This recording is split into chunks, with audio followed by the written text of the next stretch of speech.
Hey, everybody. Welcome to the B2B Revenue Leadership Podcast.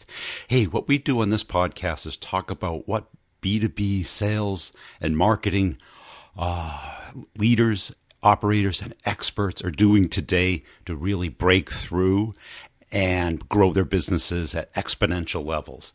Let's get it in the interview. At the end, I'll give you an update on my courses, and you can check out my website at b2brevenue.com, and it's Brian G. Burns on LinkedIn. Hey, Irina. Thanks for joining us today. As a way of getting started, tell us about yourself. Hi, my name is Irina, and I'm in San Diego, California. I do marketing strategy. I really love just any marketing challenges that I can find and helping them kind of revive businesses. How'd you get interested in this? You Well, studied it in college or no? actually, so my dad's first business, so I have 10 brothers and sisters to kind of get started. Is that all? Is that all right? And my dad, well, we used to actually deliver newspapers, and then my dad opened up a business when I was about 13, 14, and it only lasted about a year. It actually failed, and then it was kind of a hard time in our family, but then I realized, what is it that I can do for other businesses that are failing? Like, what was it that was missing from his business in particular? Yep. So I went into it. I learned everything there was to know about marketing, especially like the more challenging business platforms, like very niche markets, particularly. Yep. And that's it, because I hear a lot of people, especially early in their career, they think the only alternative is Starbucks, McDonald's, Walmart. And I'm like, no, every company needs marketing help, social Yep. media help, AdWords, YouTube ads, all of this stuff that, with a month of training, you can be okay at, right? Exactly. And if you really get into it in a year, you can be super good at it. Yep. And you have to start early, because if you start early, then you kind of get that upper advantage. And then you have that fire in the very beginning. Yeah. And so then it kind of goes and it kind of takes a life of its own. So marketing is super important for any business platform. Right. And I've always said, because I've always been at companies, and I was never really happy with the marketing people because they knew what to do, but they either didn't care or they were doing what worked 5 years ago. Yeah. Hey, because it changes so fast. That's a hard thing, because if somebody has their own business, and it's typically a marketing business, somebody's focus could potentially change to finding new clients, and then they do the bare minimum, and then they don't, they collect that paycheck, that monthly paycheck.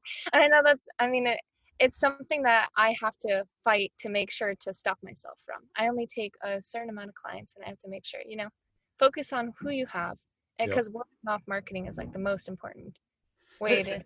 Yeah. And I think a lot just seem to either do what they did at their last company or copy their competitors. Exactly. And if you copy your competitors, then you don't have marketing. You just have an equal playing ground. You got to do something different. Mm-hmm.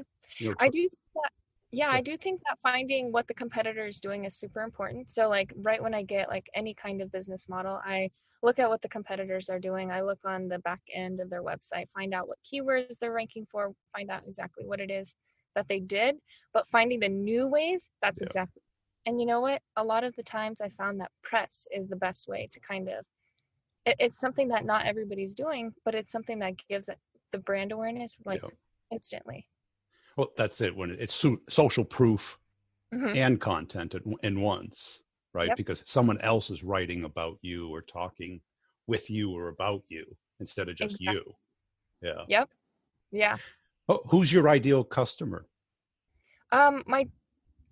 Honestly, it could be anyone. I'm a general person. It could be anyone with any kind of business idea. But my ideal, where like I've figured out a system that works and brings in leads consistently, are health and wellness. So like bariatric surgeons, dentists, plastic surgeons, anything like that. But how do you get in touch with them? What's your approach? Because they're not easy. So that word of mouth marketing for those, because that's my bread and butter. But my passion are those B2B businesses, software companies, anybody that, the markets are so niche that it takes my mind to work. And so I like those. I like my mind. Yeah, let's dig into that, because that's more of our audience and kind of the audience that I work with.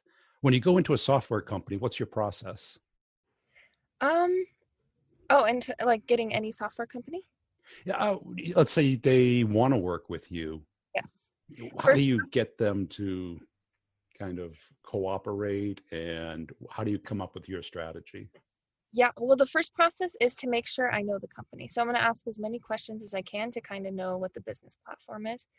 The second thing I do is I do all the research I can to find anything online or digital to make sure that when I have a conversation with them, they realize, hey, I've done my work to know who you are, Yeah.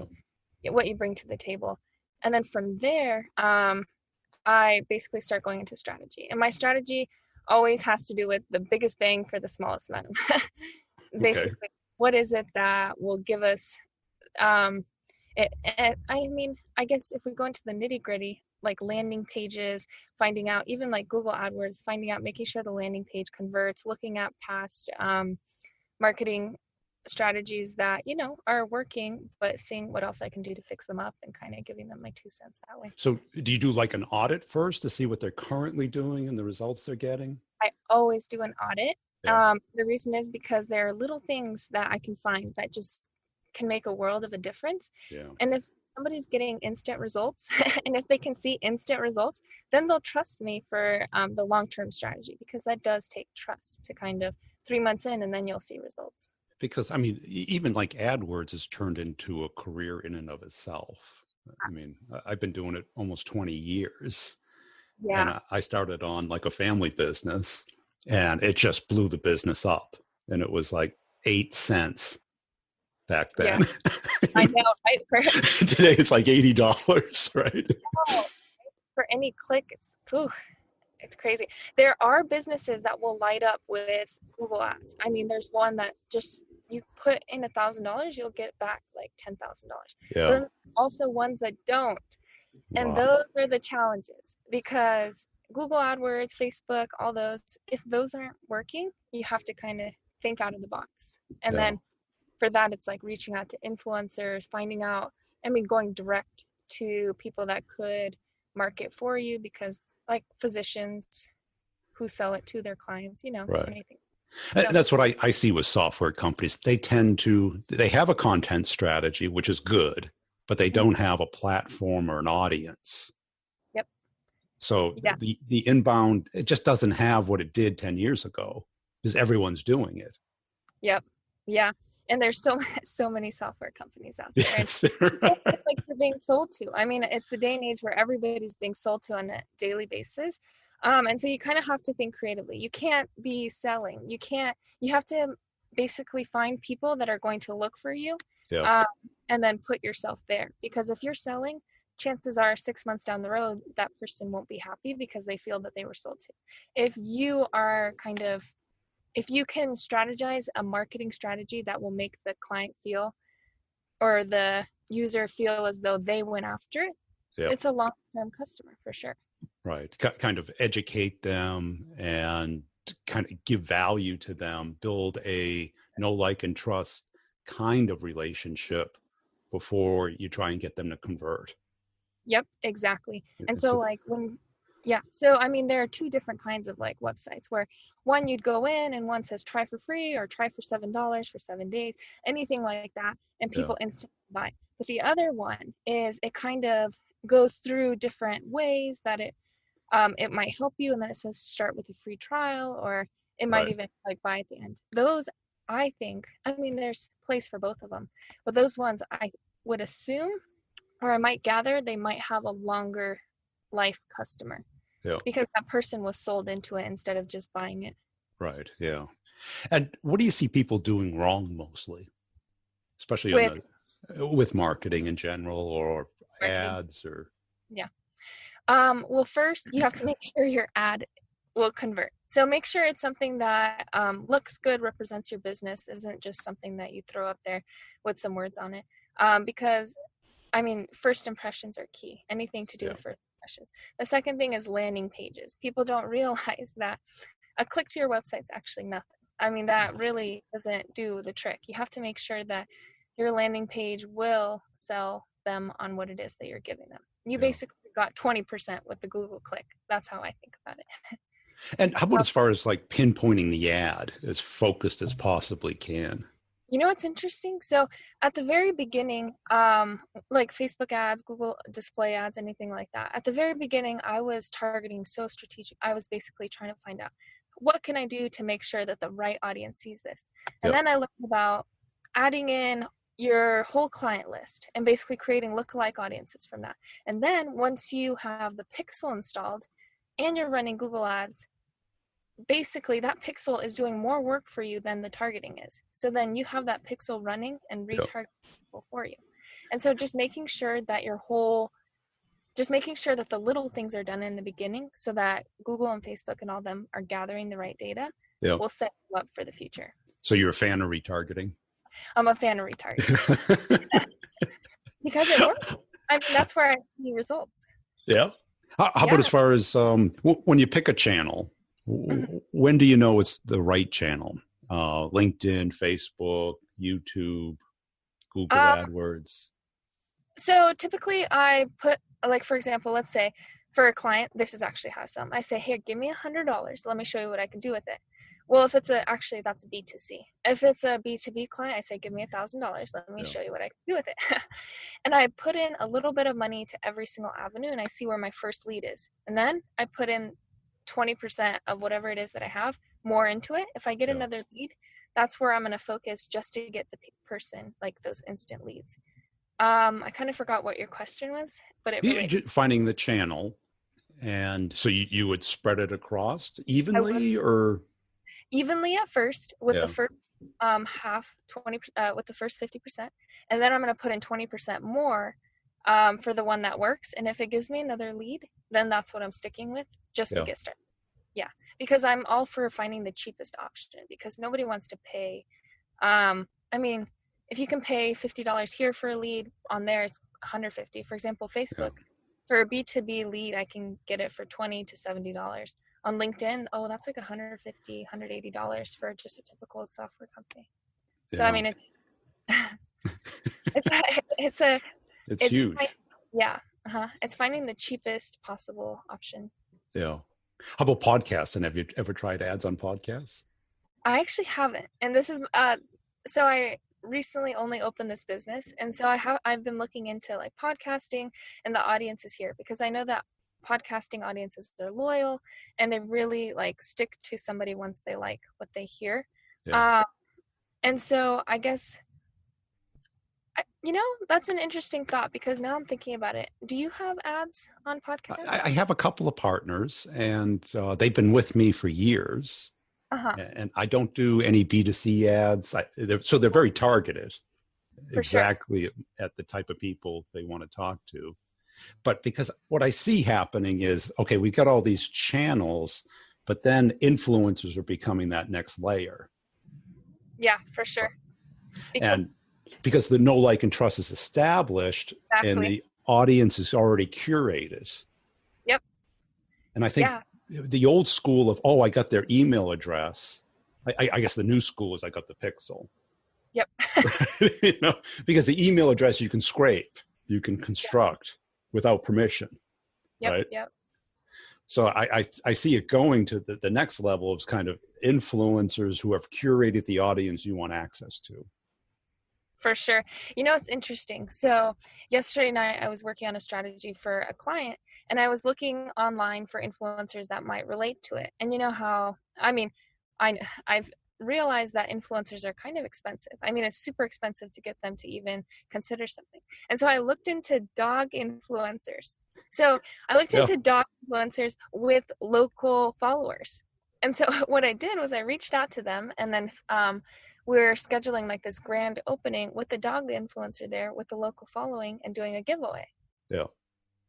So we'll see how that goes, but it's getting creative in even the influencer market and trying to. It is, because I think certainly in the B2B space, you don't have the time, right? Because all of a sudden, because you get fired in 18 months as a CMO if you don't produce, and sales is never going to think you're doing a great job. Right? They want more and more. Right. So, but everybody tries, if they try the old school, we'll start a blog. Well, that's a 2-year process. Yep. because you're essentially trying to become an influencer. Exactly. There's no scarcity in blogs today. Yeah. Right? No. So, and you can pay for ads, and you should, but they have to be very selective because they're so expensive. And very strategic too. It has to be something that somebody will actually click on, or click on and actually, move forward. Something that brings value, such as a blog or a podcast or something like that. Basically, it's like a blog. And how do you build word of mouth, since that's working for you, which is the most valuable? That's results. Yeah, results. Yeah. Because if someone's happy and then I tell them about who I am, or basically I tell them, or they see I'm working hard. One, they see I'm working hard. Then they know I'm building a business too, and they know how tough that is. And so then they help me out by giving me another person. And so it's usually people that they trust as well. So it all starts with getting results. And how do you stay current on all this stuff? Because it doesn't stand still. I know. The algorithms are changing. For sure. It's just spending my time at a coffee shop. I'm working 10-hour days, and I'm working from anywhere you could possibly think of. And so I'm spending, let's say, 60% of my time on clients, but there's only so much I can do. There's only so much you can do before it's just looking over exactly what you did 10 times, right? And so the rest of the time I'm reading, I'm listening to podcasts, I'm talking to people, and I'm working on my own strategy. Because if I'm working on my own strategy, then I see what works and doesn't work for clients, and I can recommend that to them. So I can say, hey, look what I did, and this is what I got from it. Do you want me to do the same for you? And then they typically are like, wow, let's try it. Cool. Yeah. Yeah. Yeah, because everybody needs it, right? Yep. Mm-hmm. And nobody wants to do it themselves because because it doesn't work. It's expensive. Yeah, and they're in their heads, basically. Okay, so if I'm thinking back to when I started marketing to now, I could only get to a certain point in my mind of creativity in the very beginning because I didn't know all of the channels and platforms. Yeah. But now it's to a point where I know them all. And so then when I get a business platform, I already have all this knowledge to kind of try out in my mind and kind of pick and choose what might work, what might not. And that's something that kind of, if somebody wants to do it on their own, they'll have to learn all those to be confident in whatever they're trying to do. Right, because they already care, but they just want it done. Right, and I think everybody wants to outsource it, but they want the person to really be effective. Exactly. Yep. And how long do you quote as far as it taking to become effective? Well, I work with two different strategies. One of them is called an instant strategy, and one of them is called a long-term strategy. Yeah. So what I've realized in my years of marketing is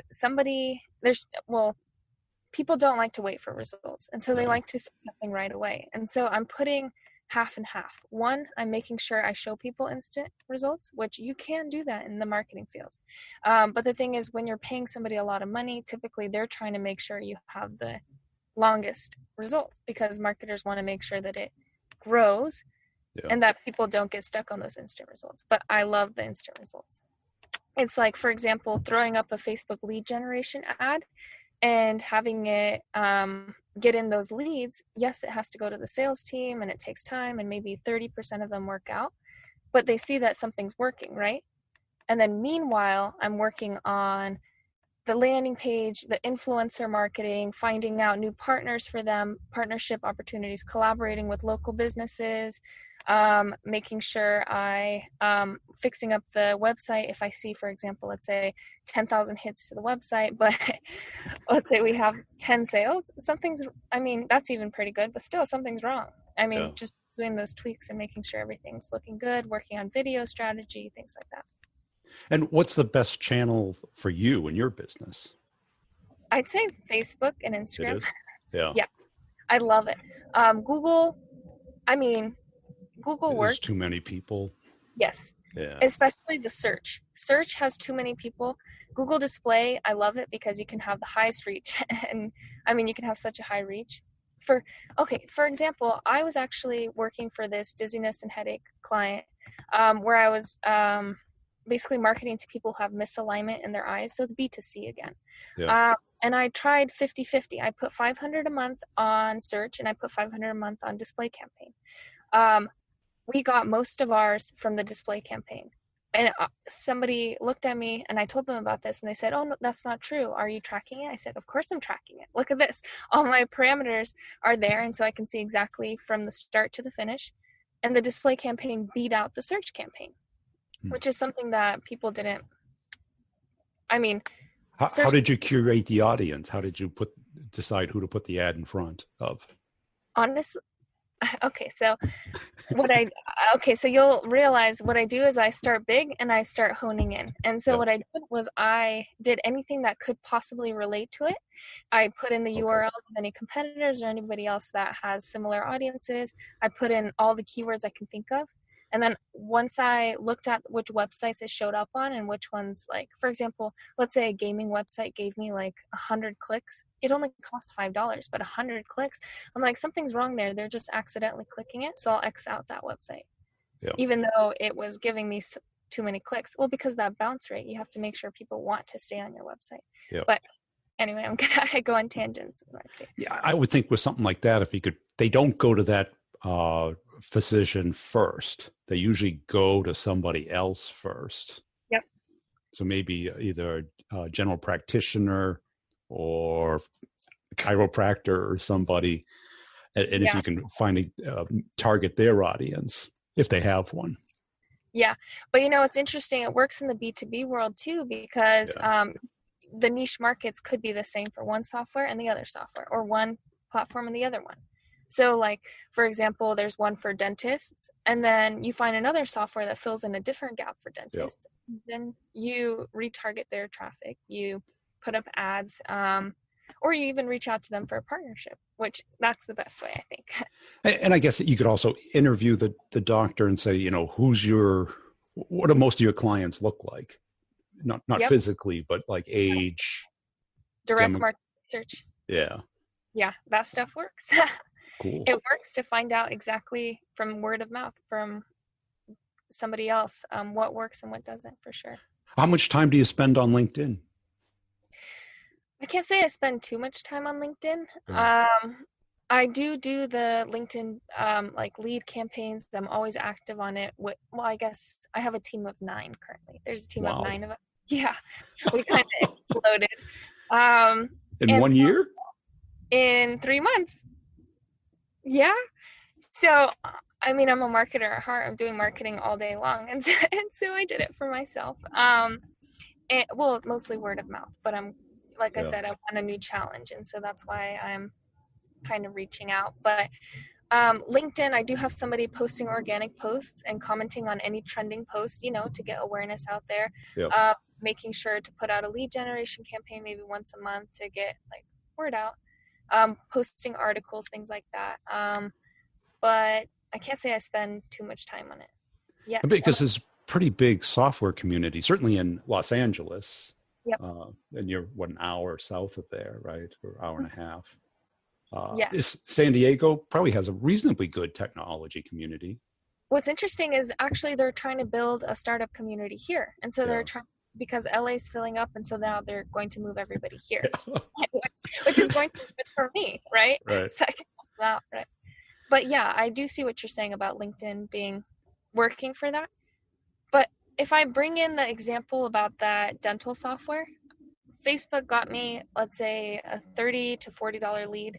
LinkedIn got me a lead after like 100. Yeah, I wouldn't recommend. Well, LinkedIn's ads are very expensive. Very expensive. Very expensive. Yeah. And I've tried them, but the organic reach is much better, I found. That's true. Like videos, I get more per hour on LinkedIn than I get per day on YouTube. I see. Yeah. And the audience kind of self-selects. There's a lot of retirees and, haters and trolls, but it's still the business. It kind of self-selects. Yeah. Where like I found even with Instagram and Facebook ads, even if you set the ages and locations, they don't really adhere to it. Yeah, for sure. Right. You pick San Francisco and some kid in Louisiana sees the ad and comments on it. And you're like, what?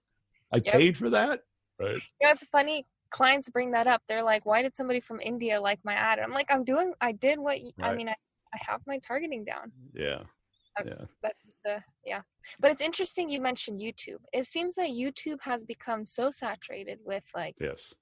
so I mean, it's at a point where I mean, once in a blue moon you'll get views unless you've already built up credibility. But the YouTube ads actually work really well. Yeah. Yeah. They do. And they're pretty powerful, but they've become really competitive also. Super competitive too. Yeah. Because there's a lot of people, teaching other people how to do it. And then there's, all kinds of people, overdoing it. Exactly. Yeah. It's kind of the only channel I pay not to see the ads. That's funny. Me too. It's just like, oh no, not another promo ad. And that's the problem with retargeting is like, oh, if they got my pixel, I'll never get out of here. True. The cookies. Yeah.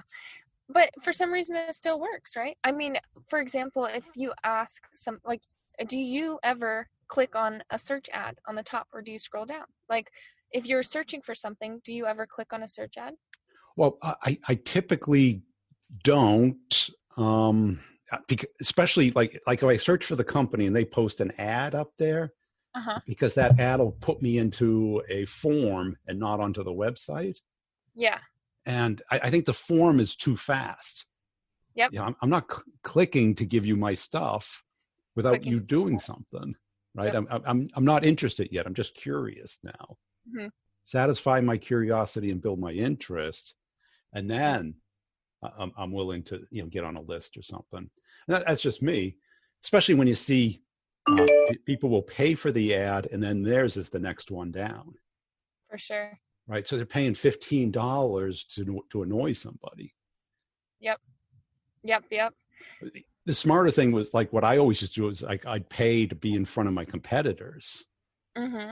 Right, and you say, "Oh, if you're looking for something better, then." Oh, right. That's interesting. Yeah.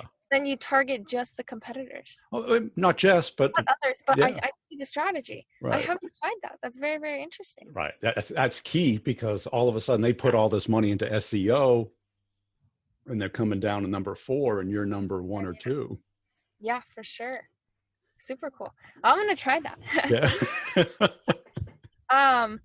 But yeah, the reason why, I mean, a lot of people scroll down, right? They scroll down, and I think I'm one of them that scrolls down. Yeah. But then there is that market that looks and just clicks on the first one, right? Same with YouTube. There is that market that out there, because you see the clicks, you see the impressions and the people converting from it, even though you might be like, oh, that's never going to work. Actually, there are people that will, convert from that. And so that's something to keep in mind. Hey, this has been a great conversation. For those who are listening and want to learn more about you and your company, where should they go? They can actually give me a call. So 805-500-3736. Excellent. Hey, I hope you enjoyed that interview. Hey, I want to make sure you're checking out B2BRevenue.com. That is where you can get a free copy of an ebook that I did. It's a real ebook. It's not a fluff book. It shows and talks about how companies make buying decisions and how you can influence that from both a marketing and a sales standpoint, how to find all the people that are in the decision path and what they need to see, know, and touch and feel before they make a product selection. If your team needs some coaching, some help, some training, some systems, some processes that do work today, because we know what doesn't work, or you know what doesn't work, I'll show you what does work and how to connect and get into pretty much any account. It includes deal coaching and content community, and I can customize it for your particular company. Just go to b2brevenue.com, look under training, schedule a call with me. We can talk it over, or just sign up. You can pay per month or all at once, whichever makes most sense for your budget. Also, I put out videos pretty much daily on LinkedIn and on YouTube. On LinkedIn, it's Brian G. Burns, and on YouTube, it's Brian Burns Sales. Just search for that if you like to consume some video content. And if you see me on LinkedIn, please put a comment and a share and a like on some of the videos. I really appreciate it. I've got a company page for each podcast. This one, the B2B Revenue Leadership Podcast, where I put both content and humor videos out daily. And tell a friend about the podcast. Really appreciate you listening. Check out the show notes for all the partners and the connections you can make there, the coupon codes for the products to evaluate them, see if they're a right match for you. And we'll see you next time.